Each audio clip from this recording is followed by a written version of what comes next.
सृष्टि के रचयिता ब्रह्मा और पालनकर्ता विष्णु जब असुरों की बढ़ती शक्ति से चिंतित हुए, तब उन्हें याद आया कि केवल महादेव शिव ही इस समस्या का समाधान कर सकते हैं। लेकिन शिव गहरी समाधि में लीन थे। उनके शरीर पर भस्म लगी थी, बाल जटाओं में बंधे हुए थे और गले में नाग देवता वासुकी लिपटे थे। उनकी ध्यान अवस्था इतनी गहरी थी कि कोई भी उन्हें जगा नहीं सकता था। वे सांसारिक मोह माया से पूरी तरह दूर थे, क्योंकि वे अपनी प्रिय सती को खो चुके थे। शिव की पहली पत्नी सती दक्ष प्रजापति की पुत्री थी, लेकिन जब उनके पिता ने एक यज्ञ में शिव का अपमान किया तो सती इस अपमान को सहन नहीं कर सकीं और योग अग्नि में स्वयं को भस्म कर लिया। सती के आत्म बलिदान के बाद शिव इतने क्रोधित हो गए कि उन्होंने दक्ष के यज्ञ का विध्वंस कर दिया और सती के मृत शरीर को लेकर पूरे ब्रह्मांड में घूमने लगे। विष्णु ने अपने सुदर्शन चक्र से सती के शरीर के टुकड़े कर दिए, जिससे उनके अंग अलग अलग स्थानों पर गिर गए, जिन्हें शक्तिपीठ कहा जाता है। परंतु प्रेम की शक्ति महान होती है।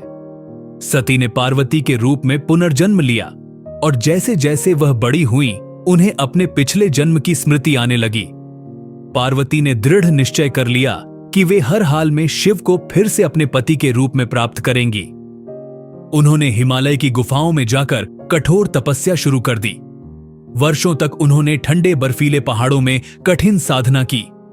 वे केवल हवा और पत्तियों पर निर्भर रहने लगीं।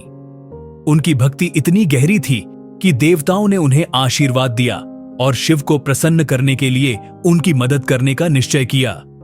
चूंकि शिव अब भी समाधि में थे, देवताओं ने प्रेम के देवता कामदेव को यह कार्य सौंपा कि वे शिव की समाधि तोड़ें।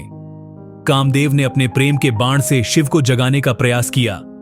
जैसे ही बाण ने शिव को छुआ, उनकी समाधि भंग हो गई।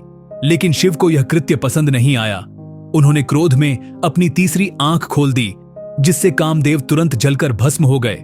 पार्वती यह देखकर दुखी हुईं, लेकिन उन्होंने हार नहीं मानी। उन्होंने अपनी तपस्या को और कठिन कर दिया।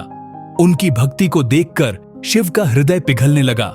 पार्वती की भक्ति और समर्पण से प्रसन्न होकर शिव ने स्वयं प्रकट होकर कहा, हे देवी, तुम्हारी तपस्या ने मुझे प्रसन्न कर दिया है। मैं तुम्हें अपनी अर्धांगिनी स्वीकार करता हूं। इसके बाद शिव और पार्वती का विवाह बड़े धूमधाम से संपन्न हुआ। पूरे ब्रह्मांड ने इस दिव्य मिलन का उत्सव मनाया। देवताओं और ऋषियों ने आकर इस विवाह को अपना आशीर्वाद दिया। शिव और पार्वती के इस विवाह के उपलक्ष्य में महाशिवरात्रि का पर्व मनाया जाने लगा।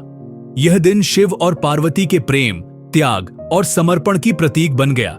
भक्त इस दिन उपवास रखते हैं, शिवलिंग का अभिषेक करते हैं और एयूएम नमः शिवाय मंत्र का जाप करते हैं। ऐसा माना जाता है कि इस दिन की गई पूजा और ध्यान से जीवन में सुख, शांति और मोक्ष की प्राप्ति होती है। यह कहानी केवल शिव और पार्वती के प्रेम की नहीं है, बल्कि यह हमें सिखाती है कि कठिनाई कितनी भी हो, यदि भक्ति सच्ची हो तो भगवान स्वयं आकर उसका उत्तर देते हैं।